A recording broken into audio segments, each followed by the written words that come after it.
আমরা এখন শুরু করব চ্যাপ্টার 8.2 এর 4 নাম্বার 4 নাম্বার।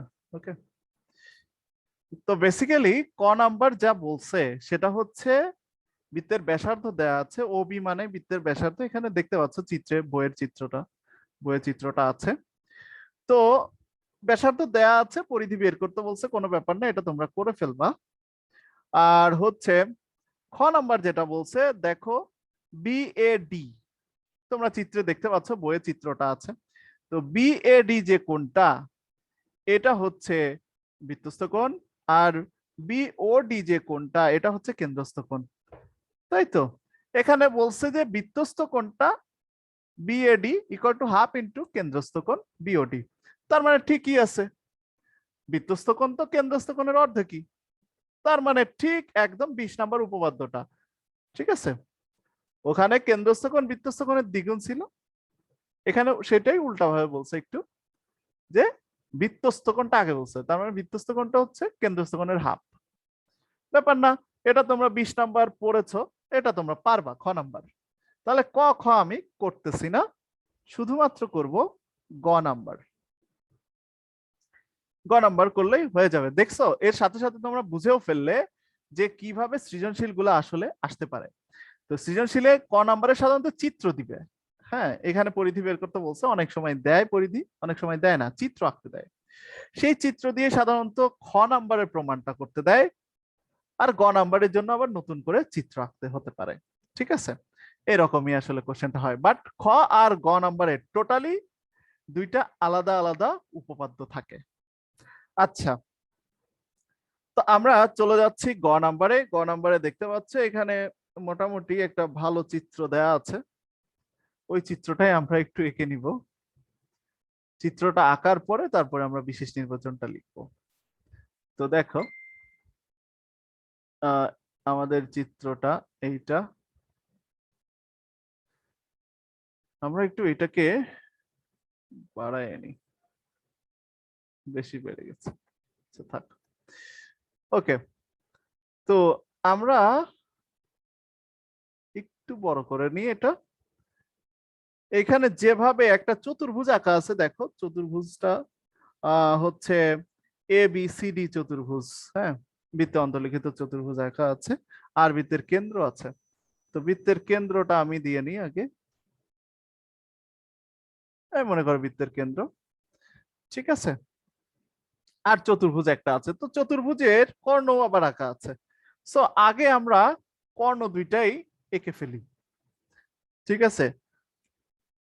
এই কর্ণ অনেক সময় 90 ডিগ্রি কোণেও ছেদ করে, ভালো করে বুঝো। কর্ণ যদি 90 ডিগ্রি কোণে ছেদ করে তাহলে কি হবে, আর না করলে কি হবে। যাই হোক, আমি 90 ডিগ্রি কোণে ছেদ করাচ্ছি না, বইয়ের মতোই আঁকার চেষ্টা করছি। তো এই হচ্ছে আমাদের দুইটা কর্ণ, আগে এঁকে নাও, তাহলে জিনিসটা বেটার হবে আর কি, আঁকা ইজি হবে। তাহলে এই হচ্ছে আমাদের দুইটা কর্ণ। এখন জাস্ট তুমি যদি যোগ করো তাহলে সবকিছু আঁকা হয়ে যাবে অটোমেটিক। কেন্দ্রটা এইখানে। আচ্ছা, তাহলে আমরা বাইরের বাহুগুলো যোগ করে দিচ্ছি। এই একটা বাহু, এই একটা বাহু, এইখান থেকে এইখানে আর একটা বাহু, আর এখান থেকে এই একটা বাহু। সো একটা চতুর্ভুজ আঁকা হলো, এবং চতুর্ভুজের দুইটা কর্ণ আঁকা হলো। তো চতুর্ভুজটার নাম কি আছে একদম বইয়ের সাথে মিলাই দিতে হবে, কোশ্চেনের সাথে। আচ্ছা, তো বি এ ডি সি, মানে এ বি সি ডি এইভাবে দেওয়া আছে। যাই হোক, কেন্দ্র হচ্ছে ও, তাহলে কেন্দ্র ওটা আমরা দিয়ে রাখলাম, কেন্দ্র ও। ওকে, আচ্ছা, এখন এই যে তোমার এসি আর বিডি কর্ণ আছে, সেই দুইটা কর্ণ ছেদ করছে ই বিন্দুতে, ঠিক আছে। ই বিন্দুটা আমরা একটু দিয়ে রাখবো এখানে, ই বিন্দুটা। তাহলে ই বিন্দুটা এই বিন্দুটা হচ্ছে ই বিন্দু। ওকে, আচ্ছা, এটা হচ্ছে বৃত্তের কেন্দ্র। এই হচ্ছে আমাদের চিত্র। হ্যাঁ, এখন এখানে যোগও করা আছে যে বি ও আর হচ্ছে ও ডি যোগ করা ছিল, সেটা আমরা যোগ করতেছি। আগে আমরা কোশ্চেনটা একটু পড়ে নিই। কোশ্চেনে বলছে কি যে এসি আর বিডি পরস্পর ই বিন্দুতে ছেদ করলে প্রমাণ করো যে এসি আর বিডি পরস্পর ই বিন্দুতে ছেদ করলে প্রমাণ করো যে A O B, A O B কোন কি আঁকা আছে? এ O B, A O B কোন আঁকা নাই। আবার বলছে যে এ ও বি প্লাস কোন সিওডি, সিওডিও আঁকা নাই, সিওডি। তার মানে আমাদের যোগ করতে হবে আসলে। তো চলো আমরা এটা যোগ করে ফেলি।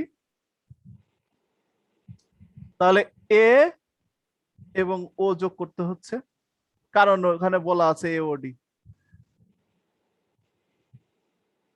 তাই না? এ ও বি, তাহলে ও বিও যোগ করলাম। আবার সি ও ডি, সি ও,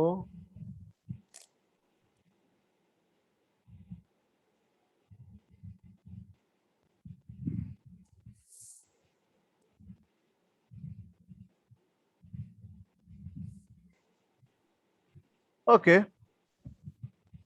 সো আমরা এখানে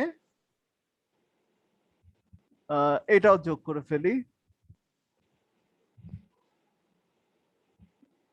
ওডি। ওকে,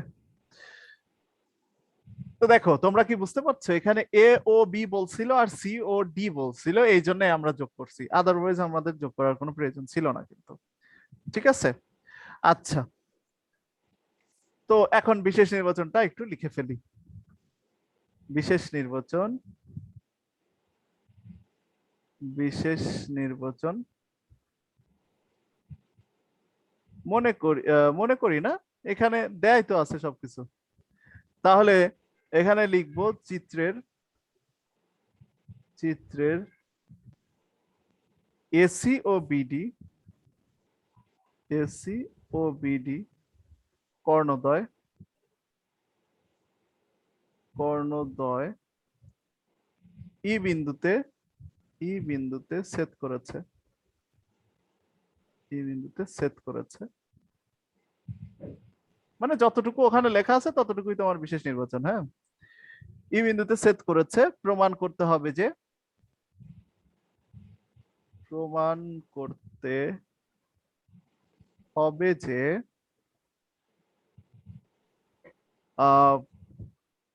এ ও বি কোণ প্লাস সি ও ডি কোণ, ঠিক আছে, এই দুইটা কোণের যোগফল। দেখো এ ও বি কোণ কোনটা? এ ও বি হচ্ছে এই কোণটা, আর সি ও ডি হচ্ছে এই কোণটা। তাহলে এই দুইটা কোণের যোগফল হচ্ছে 2 ইন্টু কোণ এ ই বি। তো এ ই বি কোথায় আছে? এ ই বি কোণটা খুঁজে বের করো। এ ই বি হচ্ছে এই কোণটা, এই কোণটা, এই কোণটা, সরি। আচ্ছা, তাহলে 2 ইন্টু কোণ এ ই বি, এই হচ্ছে আমাদের প্রমাণ করতে দিছে। এখন আমরা এটা প্রমাণ করব, সবাই মনোযোগ দিয়ে দেখো একটু প্রমাণটা। ওকে, আচ্ছা, কারণ এটা ইম্পর্টেন্ট আছে, বেশ ইম্পর্টেন্ট। তাহলে আমাদের এই তিনটা কোণ নিয়ে বেসিক্যালি কাজ, এর বাইরে আর তেমন কোনো কাজ নাই। এখন তুমি খেয়াল করো, যদি এই এ বি কোণটা 90 ডিগ্রি হইতো, হ্যাঁ, মানে হচ্ছে যদি এসি আর বিডি কর্ণদ্বয় পরস্পর লম্বভাবে ছেদ করতো, তাহলে এ বি যে কোণটা সেটা তো 90 ডিগ্রি হতো নাকি? তো 90 ডিগ্রি হলে এইখানে কিন্তু তোমার 2 ইন্টু 90 ডিগ্রি মানে 180 ডিগ্রিও চাইতে পারতো। এইরকমও কিন্তু বলে দেয় অনেক সময় যে এসি আর বিডি কর্ণদ্বয় পরস্পর ই বিন্দুতে লম্বভাবে ছেদ করেছে, তাহলে প্রুফ করো যে A O B plus C O D equal to 180 degree, কারণ 2 ইন্টু 90 ডিগ্রি 180 ডিগ্রি। এভাবেও প্রমাণটা অনেক সময় থাকতে পারে। তাহলে ওইভাবে থাকলে আর এইভাবে থাকলে ওই একই লেখা, শুধু এইবি লাস্টে এইবির ভ্যালুটা 90 ডিগ্রি বসাই দিলে হয়ে যাবে। ঠিক আছে, তার মানে দুইটা কিন্তু আলাদা উপপাদ্য না, সেম উপপাদ্য। আচ্ছা, তো যাই হোক, এখন আমরা প্রুফ করব। এটা প্রুফ করব কিভাবে সেটা দেখতে হবে। দেখো, এখানে এ ও বি ও এইগুলা যোগ করার কোনো দরকার আছে? কারণ যখন আমি এখানে কোনটা বলেছি, তার মানে এ ও বি ও এগুলা যোগ করা হয়ে গেছে মনে করে আমরা কিন্তু এখানে কোণের নামটা লিখতে পারছি, তাই না? বা তারা লিখতে পারছে। তো যাই হোক, এখন আমরা প্রুফ করব। প্রুফটা কিভাবে করা যায় দেখো, এ ও বি কোণটা কোন চাপের উপর দণ্ডায়মান সেটা আমরা খেয়াল করব। সিওডি কোণটা কোন চাপের উপর দণ্ডায়মান সেটাও আমরা খেয়াল করব। আচ্ছা, তো প্রথমে তুমি খেয়াল করো, এ ও বি যে কেন্দ্রস্থ কোণ, কিন্তু এটা কেন্দ্রস্থ কোণটা কোন চাপের উপর দণ্ডায়মান বলো তো? এবি। এবি। তো এবি চাপের উপর দণ্ডায়মান কোন বৃত্তস্থ কোণ আছে? বিডি জি বিডি স্যার, এবি। শোনো, বৃত্তস্থ কোণটার শুরুর বিন্দু এ হতে হবে, শেষ বিন্দু বি হতে হবে। হ্যাঁ, সেটা এডিবি। এইবি। এ ই বি বৃত্তস্থ কোণ। ই কি না বৃত্তের স্যার, পরিধির সাথে আছে? এসিবি। এসিবি। এডিবি কি এসিবি শুনেন আছে। না আমি যে বলতাছি? এসিবি, হ্যাঁ। এডিবি তোমার কথা শুনছি, তোমার তো হইছে, এই জন্য কিছু বলি নাই। আচ্ছা, ও আচ্ছা স্যার। এডিবি একটা বৃত্তস্থ কোণ আর এসিবি আর একটা বৃত্তস্থ কোণ। ওকে, ঠিক আছে, সমস্যা নাই। আবার সিওডি যে কোণটা আছে সেটা সিডি চাপের উপর দণ্ডায়মান। তাহলে সিডি চাপের উপর দণ্ডায়মান বৃত্তস্থ কোণ বলো কোনটা কোনটা আছে? সিএডি সিবি আর এবং হচ্ছে সিবিডি। বিসি। সিবিডি। তাহলে তুমি কি খেয়াল করছো একটা জিনিস? কি জিনিস? যে এ এবং বি পরস্পর সমান, আরে এটাই না, তো। না ওটা না। এ আর বি পরস্পর সমান না। তুমি একটা জিনিস কি খেয়াল করছো ওই যে যে বৃত্তস্থ কোণ তো পরস্পর এই সমান এ না? বি চাপের উপর দণ্ডায়মান ডি কোণ আছে, আবার সিডি চাপের উপর দণ্ডায়মান এ কোণ আছে। এই এ আর ডি কোণ একটা নির্দিষ্ট ত্রিভুজের মধ্যে আছে, দেখতে পাচ্ছ? এ কোণ আর ডি কোণ হ্যাঁ, একটা এবিডি এর মধ্যে আছে। নির্দিষ্ট ত্রিভুজের মধ্যে আছে। সেই ত্রিভুজটার নাম এইডি। এইডি ত্রিভুজের দুইটা কোণ, ঠিক আছে? এইডি। আর সেই এইডি ত্রিভুজেরই বহিস্থ কোণ এইবি। এইবি হচ্ছে এইডি ত্রিভুজেরই বহিস্থ কোণ, তাই না?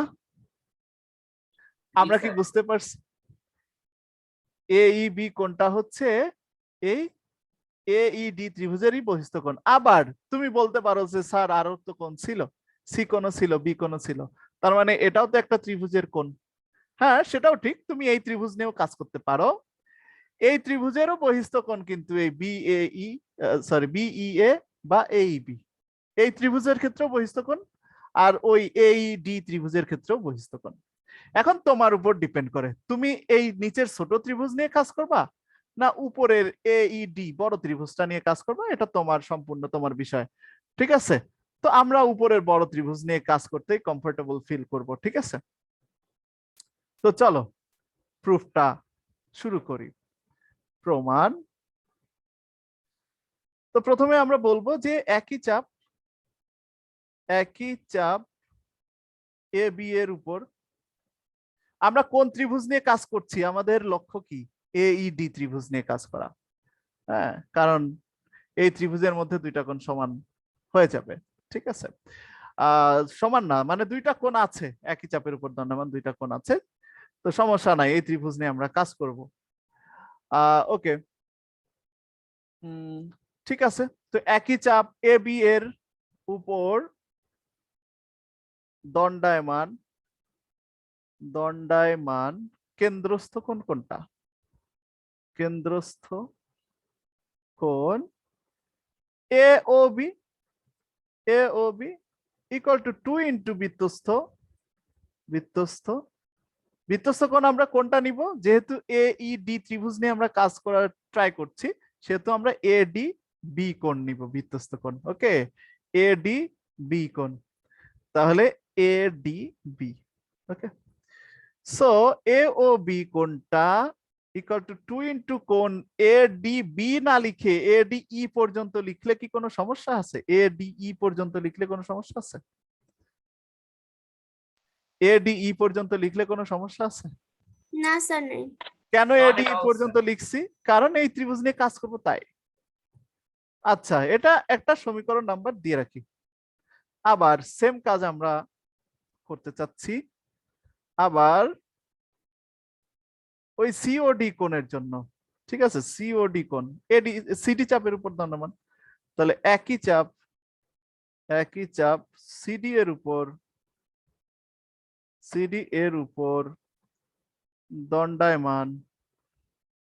দণ্ডায়মান কেন্দ্রস্থ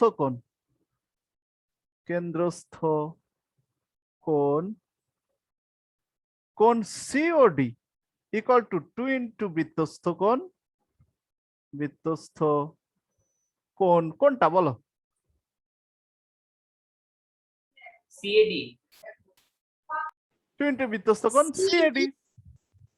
সিএডি। তার মানে সিওডি ইকুয়াল টু 2 ইন্টু বৃত্তস্থ কোণ সিএডি হচ্ছে, তো দেখো আমরা সিএডি কে ইএডি লিখলে কোনো ঝামেলা আছে? Are not at all sir. না স্যার। কোনো সমস্যা নাই। তার মানে এই যে এই দুইটা কোণ আমরা আসলে পাইলাম। হ্যাঁ, তাহলে কোণ ইএডি। সো এই হচ্ছে 2 নাম্বার ইকুয়েশন। এখন তুমি খেয়াল করো, তোমার তো আসলে এই দুইটার যোগফল লাগবে। এই দুইটার যোগফল তুমি যদি বের করতে চাও তাহলে এই দুইটাও যোগ হবে এট এ টাইম। এই এডিই আর ইএডি যোগ হবে না? তাহলে এডিই আর ইএডি তো যোগ হবে, তো তার যোগফলের রেজাল্ট কত হবে সেটা আমরা একটু আগে থেকেই চিন্তা করে দেখি। আমরা কোন ত্রিভুজের বহিস্থ কোণ নিয়ে জীবনেও কাজ করেছি? কাজ করি নাই, করছি না। কেন কাজ করি নাই? অবশ্যই করছি স্যার। অবশ্যই করছি।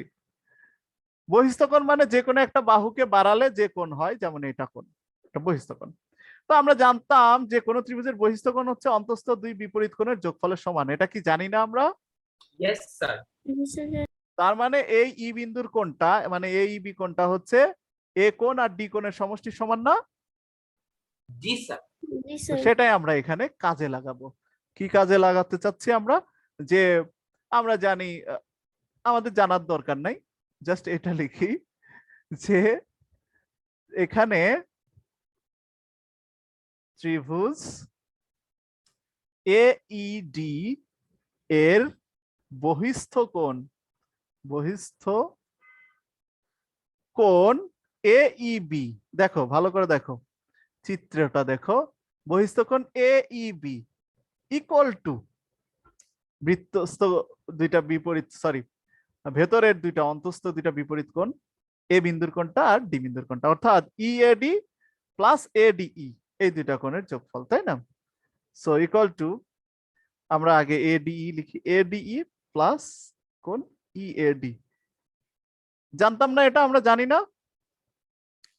অবশ্যই জানি। ঠিক আছে, এখন আমরা এই 1 আর 2 নাম্বার জাস্ট যোগ করে ফেললেই আমাদের প্রমাণ শেষ হয়ে যাবে। এখন 1 নাম্বার আর 2 নাম্বার যোগ করে, তাহলে 1 নাম্বারের বাম পক্ষে ছিল এ ও বি প্লাস 2 নাম্বারে ছিল C O D equal to 2টা কমন নিয়ে ফেলা যায়, এই দুইটার মধ্যে 2টা কমন আছে, তাহলে 2টা কমন নিয়ে ফেললে কোণ এডিই প্লাস কোণ ই এডিই,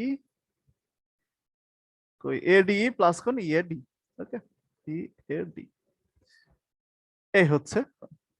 এখন এইটা ইকুয়াল টু, দেখো 2 ইনটু এইটার ভ্যালু কত? এডিই আর ইএডি এই দুইটার কোণের যোগফল কত?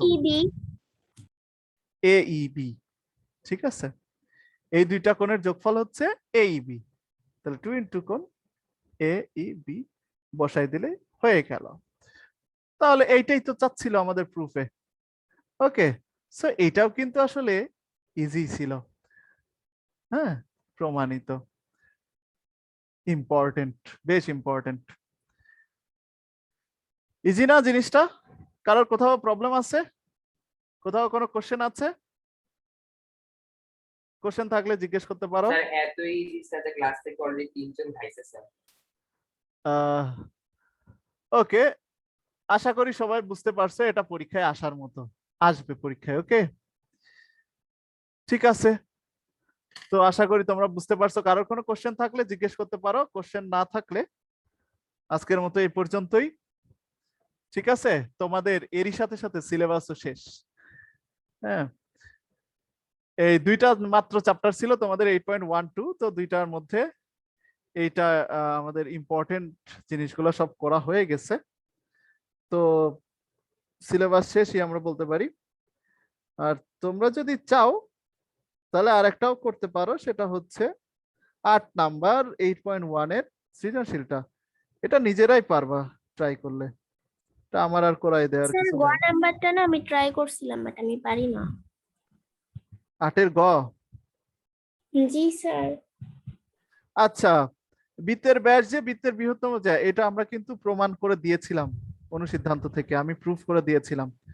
তো 8-এর মানে 8.1 এর 8 নাম্বারের খ নাম্বার কিন্তু আমার প্রমাণ করা আছে অলরেডি অনুসিদ্ধান্ত 3-এ।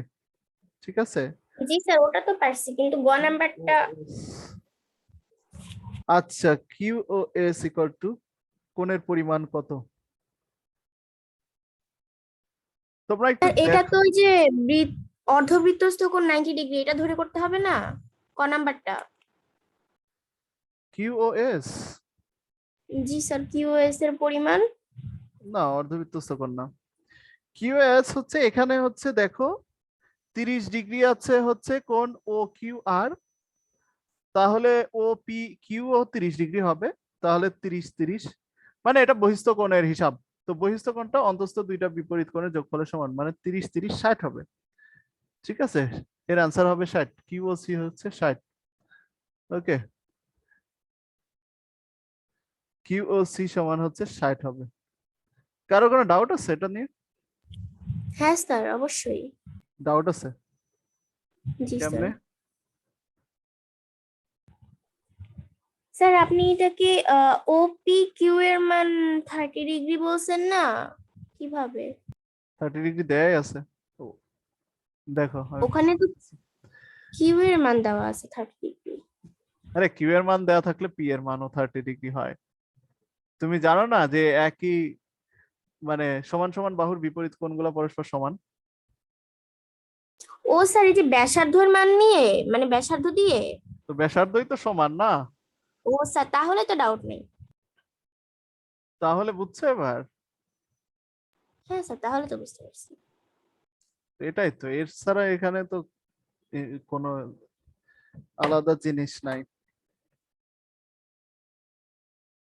আচ্ছা, তারপরে আমি একটু দেখাই দিচ্ছি যারা দেখো নাই চিত্রটা। তো এই হচ্ছে চিত্র, এরকম আছে। এটা হচ্ছে পি, সরি, এটা হচ্ছে পি বিন্দু, এটা হচ্ছে ও বিন্দু, এই কোণটা চাওয়া হচ্ছে, আর এই কোণটা দেওয়া আছে 30 ডিগ্রি, চিত্রের মধ্যে লিখে দেওয়া আছে এস।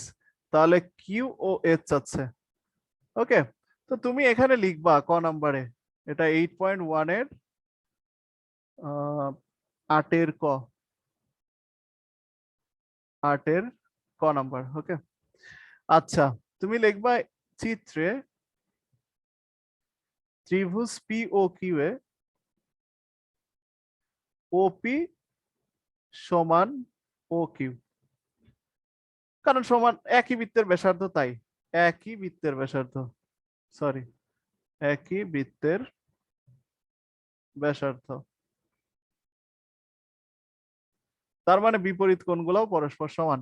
ওপি এর বিপরীত কোণ হচ্ছে 30 ডিগ্রি, মানে হচ্ছে কোণ ও কিউপি, কোণ ও কিউপি সমান হচ্ছে কোণ ও পি কিউ। হ্যাঁ, এখন ও কিউপি যেহেতু 30 ডিগ্রি, তাহলে ও পি কিউ হচ্ছে 30 ডিগ্রি হচ্ছে, ও পি কিউ 30 ডিগ্রি হচ্ছে। তাহলে এটা যেহেতু 30 ডিগ্রি, এখন তুমি দেখো ত্রিভুজ পি ও কিউ এর বহিস্থ কোণ, বহিস্থ কোণ কোনটা? বহিস্থ কোণ হচ্ছে কিউ ও এস, কোণ কিউ ও এস। বহিস্থ কোণ কি হয়? বহিস্থ কোণটা অন্তস্থ দুই বিপরীত কোণের যোগফলের সমান, তার মানে কোণ ও পি কিউ প্লাস কোণ ও কিউ পি। এই দুইটাই হচ্ছে 30 ডিগ্রি করে, তার মানে 60 ডিগ্রি। দেয়ারফর কোণ QoS ইকুয়াল টু 60 ডিগ্রি, এটা অ্যান্সার। ওকে, আচ্ছা পরেরটা বলছে যে প্রুফ করো, খ নাম্বার বলছে প্রুফ করো যে পিএসসি হচ্ছে বৃহত্তম জায়গা, এটা অনুসিদ্ধান্ত 3। খ নাম্বার হচ্ছে অনুসিদ্ধান্ত 3, সিদ্ধান্ত 3, এটা করা আছে। ওকে, তো এটা তোমার আর করা লাগবে না। আর গ নাম্বার, যাদের গ নাম্বারে প্রবলেম তারা থাকো, আর বাকিরা যাইতে পারো। গ নাম্বার হচ্ছে এখানে বলছে দেখো ও আর সমান সামথিং। আচ্ছা আমরা চিত্রটা একটু নিচে নামায় নিয়ে যাই।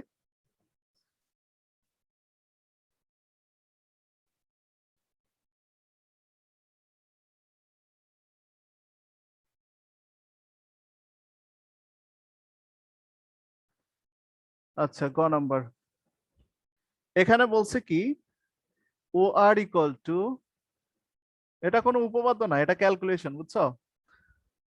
ও আর ইকুয়াল টু x/2 - 2, আর উপরে দেয়া আছে কি PQ equal to x, O R perpendicular on PQ, এগুলো দেয়া আছে একদম উপরে। ঠিক আছে, তাহলে PQ ইকুয়াল টু x পুরাটা যদি x হয়, তাহলে তার অর্ধেক, অর্থাৎ এই বিন্দুটা নাম দিছে হচ্ছে আর, ও আর। ঠিক আছে, তাহলে পি আর ইকুয়াল টু কত হবে? x/2 হবে। Okay, x/2, P R equal to x/2 হবে। তাহলে চাচ্ছে x এর মান, ও পি এর মান কিছু দেয়া আছে? ও পি এর না মান, স্যার দেওয়া নেই। ও আর এর মান দেয়া আছে, আর হচ্ছে ওকে দেয়া নাই, সমস্যা নাই। এখানে 30 ডিগ্রি, আমরা এক কাজ করতে পারি, দেখো এখানে আমি একটু এটা মুছে একটু বড় করে তারপর দেখাই চিত্রটা।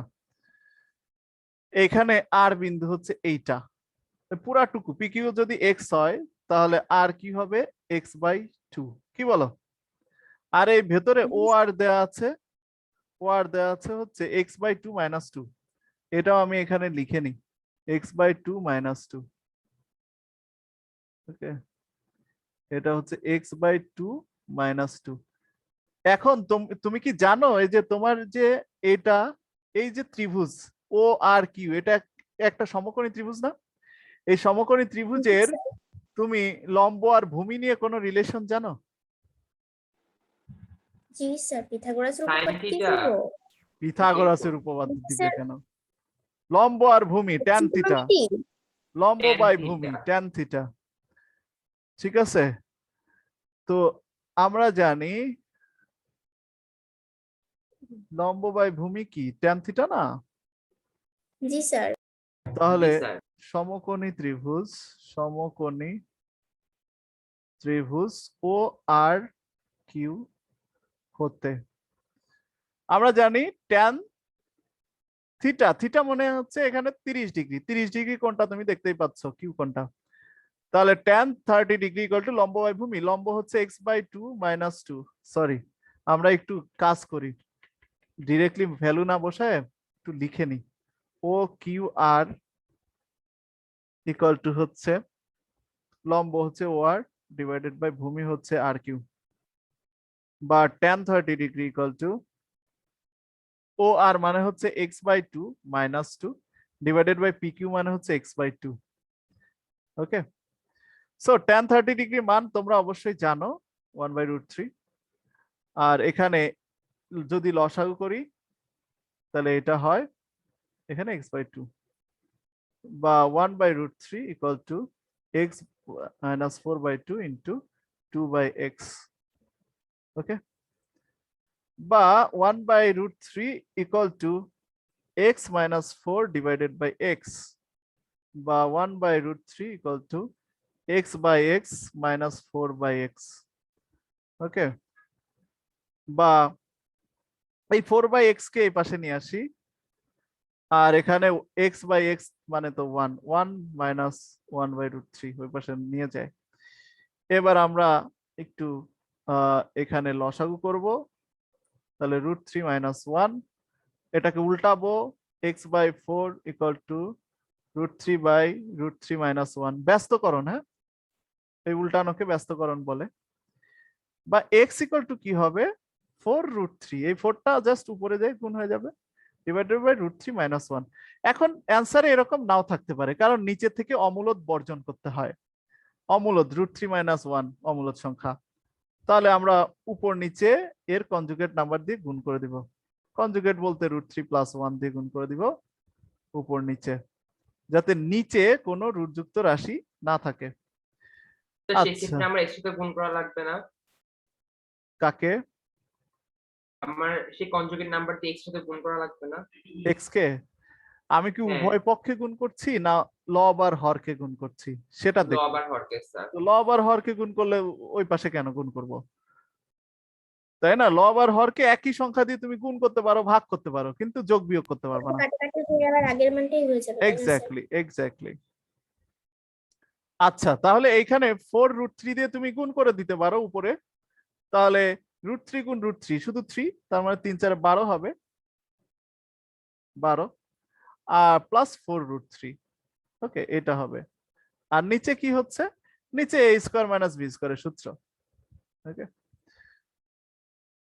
ওকে, 12 - 4√3 ডিভাইডেড বাই এখানে 3 - 1, 3 - 1 = 2, তাহলে 12 প্লাস 4√3 ডিভাইডেড বাই 2, 2 দিয়ে প্রত্যেককে ভাগ করে দাও, 12 কে ভাগ করলে 6, আবার 4 কে ভাগ করলে কত থাকে, 2, 2 2 3। এই হচ্ছে অ্যান্সার। ঠিক আছে, যদি একক দেয়া থাকে এককটা দিয়ে দাও। হ্যাঁ, একক সেন্টিমিটার ছিল, 2 সেন্টিমিটার। এটাই হচ্ছে অ্যান্সার। এরকম যদি মান চাই তাহলে ত্রিকোণমিতিক অনুপাত দিয়ে করতে হবে। মান চাই ত্রিকোণমিতিক অনুপাত দিয়ে করতে হবে এমন কোনো নিয়ম না, তুমি যেখানে যেটা সুযোগ পাবে সেটাই অ্যাপ্লাই করবা। এখানে পিথাগোরাস অ্যাপ্লাই করা যাচ্ছে না, কারণ অতিভুজ নাই। তাহলে মানে কি স্যার আছে যদি অতিভুজ হতো এখানে? তাহলে আমরা পিথাগোরাস অ্যাপ্লাই করতে পারতাম। পিথাগোরাস অ্যাপ্লাই করতে কি কি লাগে? লম্ব লাগে, ভূমি লাগে, অতিভুজ হ্যাঁ। লাগে। তোমার আছে কি? দুইটা আছে, আর একটা কোণ আছে। তাহলে বেসিক সেন্স, একটা সমকোণী ত্রিভুজে যে কোনো দুইটা বাহু আর একটা কোণ দেওয়া থাকলে ডেফিনেটলি ত্রিকোণমিতিক অনুপাতে চলে যেতে হবে। ঠিক আছে, এটা কেউ তোমাকে বলে দিবে না, তো চিত্র দেখেই বুঝে ফেলতে হবে। আচ্ছা, এই জন্যই তো ত্রিকোণমিতি করানো না, ত্রিকোণমিতি মানে যাতে ক্যালকুলেশনের মধ্যে তুমি ইউজ করতে পারো। আচ্ছা, এই ছিল হচ্ছে আমাদের আজকের মানে আমাদের জ্যামিতি, জেনারেল ম্যাথের জ্যামিতি তাহলে শেষ। আশা করি আর কারো কোনো সমস্যা হবে না জ্যামিতি নিয়ে। ওকে, একদম ঠিক 2 ঘন্টার ক্লাস হয়ে গেছে, মানে 2 ঘন্টা না, 2টা ক্লাস হয়ে গিয়েছে আমাদের আজকে। তো আমরা আজকে এই পর্যন্তই থাকি। ঠিক আছে, আমাদের হায়ার ম্যাথও শেষ হয়ে যাবে নেক্সট দিন, জ্যামিতি আর কি, তো জ্যামিতি পার্ট টোটালি শেষ হয়ে যাবে।